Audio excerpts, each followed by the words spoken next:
Hi everyone, welcome to the section on nationalism and imperialism. During the last quarters of the 19th century, the nationalist groups became increasingly intolerant of each other, ever ready to go to war. The major European powers in turn manipulated the nationalist aspirations of the subject people in the Europe to further their own imperialistic aims. You can see the divisions of the Balkan regions here, with the different ethnic groups living here. So the most serious source of nationalist tensions in Europe came after 1871 in the area that is known as Balkan region.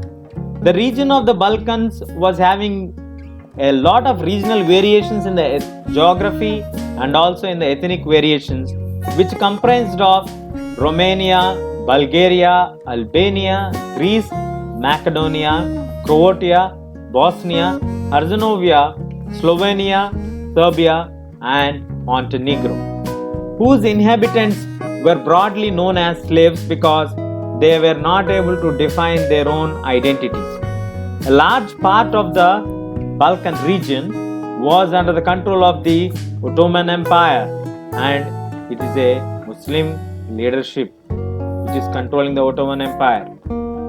Now, the spread of romantic nationalism, the cultural revolution in the Balkans, together with the disintegration of the Ottoman Empire, made their regions very explosive.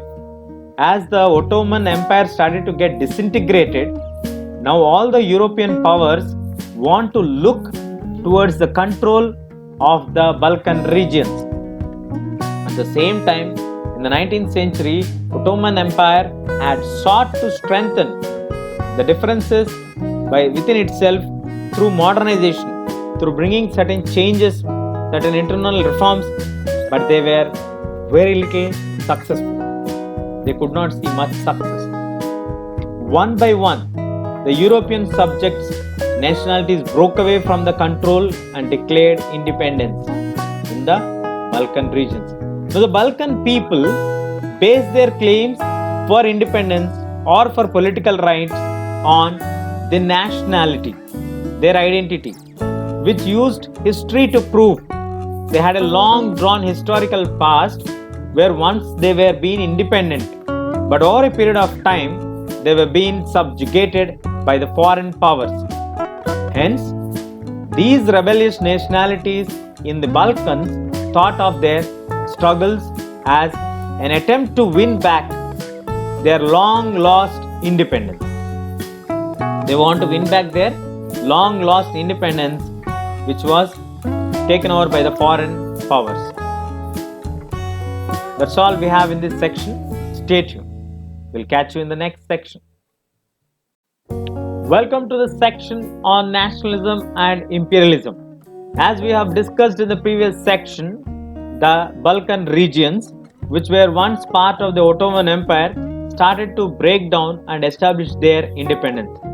While as these different Slavic nations were struggling to define their identity and independence, the Balkan area came to be known as the Slav nations, and they are the area of intense conflict. Now, Balkan states, all these states, there are different ethnic groups and also having geographical variations. All these have a fiercely jealous feeling towards each other, and they are ready to gain more territory at the expense of others. They are okay to occupy the other country when they have support from the foreign powers. The matters became further complicated because the Balkans also became the scene for big power rivalry. By Romania, for example, takes the support of Austria-Hungary Empire, and if Bulgaria takes the Russian Empire, so in this name of Romania versus Bulgaria, Austria versus Russia are fighting. So that became the scene for big power rivalry, that is the Balkan region, to make it more complicated. So during this might period, the intense rivalry among the European powers over the trade and the colonies, as well as the naval and the military might. These rivalries were very evident in the way the Balkan problem has unfolded. Who are these European powers who want to gain control over the Balkan region? That is, the Russians, Germans, England, Austro-Hungary regions, which were keen on countering the hold on the powers of the Balkans and extending their own control over this area.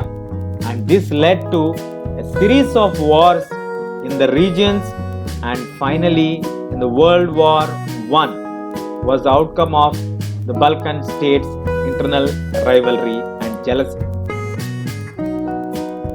So nationalism, as we began the chapter learning about Frederick Sorrieu's paintings and the definitions of nationalism, finally nationalism aligned with imperialism led to disaster in 1914. The nationalism spirit in the Balkan states, the imperialistic attitude of the European nations led to a disaster in 1914, that is the World War I.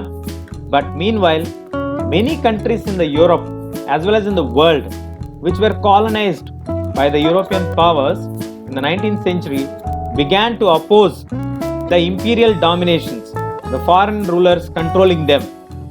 So they started to fight for their nationalism. So the anti-imperial movements have started to develop. You can see here how these regions were there, started to emerge as independent nations or raising their national sentiments and struggled to form independent nations by creating an inspiration of a sense of collective national unity. They forged in confrontation with the imperialistic powers. European ideas of nationalism were nowhere replicated, for people everywhere developed their own specific variety of nationalism. Actually, we started the chapter with the definition of the nationalism, but that started to vary from region to region. But now the idea of societies that can be organized into nation states came to be accepted as a natural and the universal phenomena. So with this, we come to the end of the section and hope you all understood all the important points in this chapter. Stay tuned. We'll catch you in the next section.